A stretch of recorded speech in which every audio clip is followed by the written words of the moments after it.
Hello guys, Har Har Mahadev, જય શ્રી મહાકાલ. તો આજથી મારો પહેલો વ્લોગ છે. આજથી હું રસોઈની એક વ્લોગ બનાવવાની ટ્રાય કરું છું. જો કદાચ તમને પસંદ આવે તો આ મારો પહેલો વ્લોગ છે. તમને પસંદ આવે તો સાથ અને સપોર્ટ આપજો તમે મને.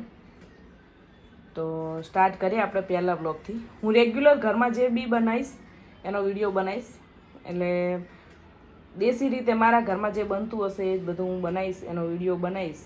જો તમને પસંદ આવે તો તમે પણ મારી રીતે બનાવજો. તો ચલો આપણે હવે સ્ટાર્ટ કરીએ. મિક્સ વેજીટેબલ સબ્જી બનાવું છું બોઇલ કરીને. તો આપણે એના માટે પહેલાં ગેસ સ્ટાર્ટ કરી લઈશું અને કઢાઈ રાખી દઈશું.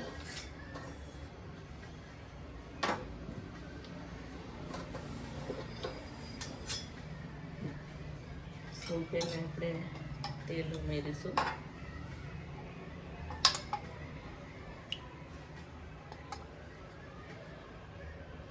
તમે સબ્જીની જે રીતે ક્વોન્ટિટી હોય એ રીતે તમે તેલ ઉમેરી શકો છો.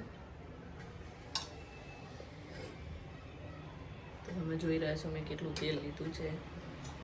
અને તમને કદાચ લસણનો ટેસ્ટ જોઈતો હોય તો અહીંયા તમે જ્યારે મરચાં એડ કરો છો ત્યારે તમે લસણ બી એડ કરી શકો છો. મેં લસણ હું કોઈ વાર એડ કરું છું, કોઈ વાર એડ નથી કરતી. મેં આમાં લસણનો ઉપયોગ નથી કર્યો અત્યારે, પણ હા, તમારે એડ કરવું હોય તો તમે ઉમેરી શકો છો. પહેલાં આપણે 2 દાણા રહી નાખીને જોઈ લઈશું તેલ આવી ગયું છે કે નહીં. તો હજુ આપણું તેલ આવ્યું નથી. તેલ હજુ થોડું ગરમ થવા દઈશું. તમે જોઈ રહ્યા છો ગાઈસ, રાઈ ફૂટવા લાગી છે. તો આપણે એમાં રાઈ એડ કરીશું.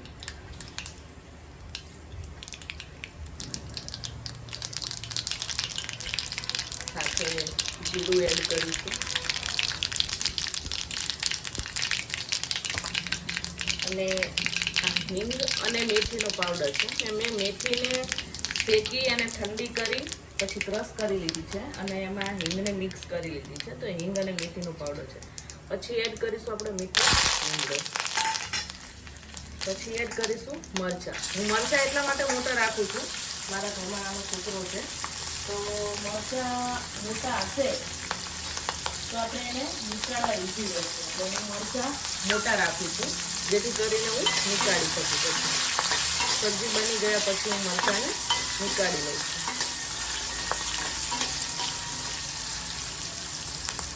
આપણે મરચાં એડ કરી દીધા છે.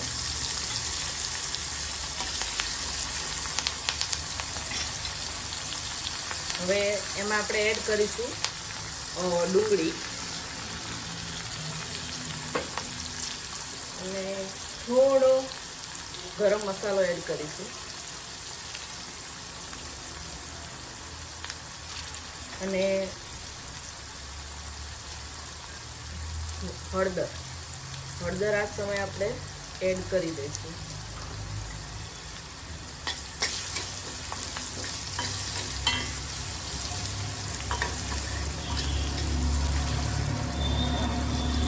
હવે આપણે એડ કરીશું ટામેટા.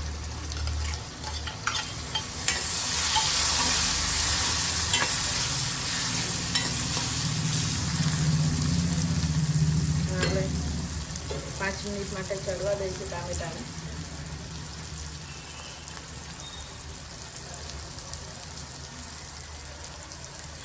ઢાંકવાની જરૂર નથી, ઢાંક્યા વગર જ આપણે 5 મિનિટ માટે ટામેટાને થોડા ચડવા દઈશું.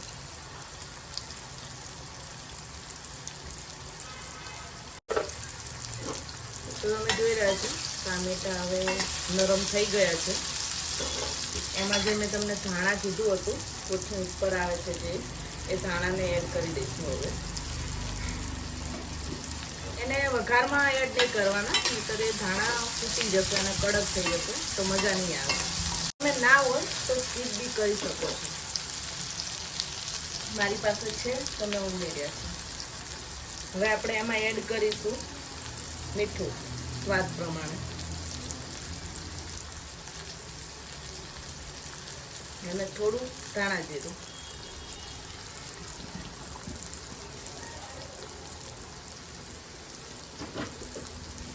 હું આમાં લીલું મરચું વધારે નાખું છું, એટલે લાલ મરચું નાખતી નથી, પણ કલર માટે હું કાશ્મીરી લાલ મરચું યુઝ કરું છું, અડધી ચમચી. અને એને મિક્સ કરી દેવાનું. બધું મિક્સ થઈ ગયું છે. હવે આપણે એમાં એડ કરીશું પાણી.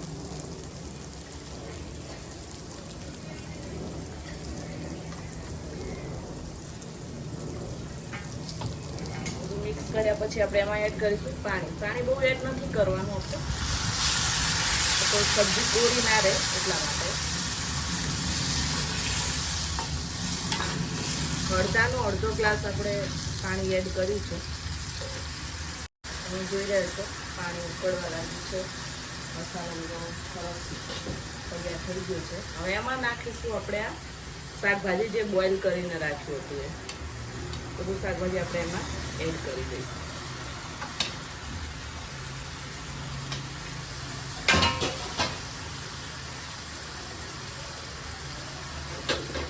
અને મિક્સ કરી લઈશું.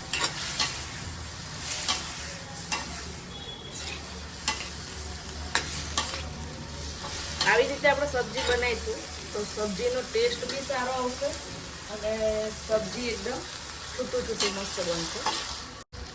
તો હવે આને ગેસ ધીમો કરી દઈશું આપણે. અને ગેસ ધીમો કર્યા બાદ આપણે એને 5 મિનિટ માટે ચડવા દઈશું. બહુ ચડવા દેવાની જરૂર નથી, કારણ કે આપણે ઓલરેડી સબ્જીને બોઇલ કરેલું છે. તો ખાલી 5 મિનિટ માટે આપણે બધો મસાલો સબ્જી સાથે મિક્સ થઈ જાય એના માટે આપણે 5 મિનિટ ચડવા દઈશું, એટલે બધા મસાલાનો ટેસ્ટ સબ્જીમાં એડ થઈ જાય. એક વખત હવે આપણે ચેક કરી લઈશું સબ્જીને.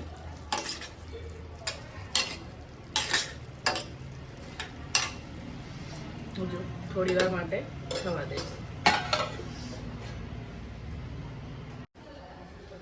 તો હવે આપણે શાકને ચેક કરી લઈશું. આપણું શાક તૈયાર થઈ ગયું છે, જોઈ રહ્યા છો. તો હવે આપણે એમાં કોથમીર એડ કરી દઈશું.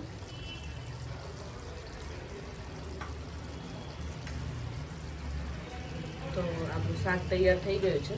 ગેસ બંધ કરી દઈશું હવે. તો ચાલો ગાઈસ, આપણી ડીશ તૈયાર થઈ ગઈ છે. સબ્જી, સલાડ, પપૈયું છે, છાશ, પાપડ. આ માહિર માટે ઘઉંની રોટલી છે અને મારા માટે બાજરીની રોટલી છે. તમારે જો બાજરીની રોટલી શીખવી હોય તો નેક્સ્ટ ટાઈમ હું જ્યારે બી બનાવીશ ત્યારે તમને શીખવાડીશ. હું ઘઉં નથી ખાતી તો એના માટે મેં બાજરીની રોટલી બનાવી છે. અને ચાલો જમવા, હવે તમે લોકો બી આવી જાઓ.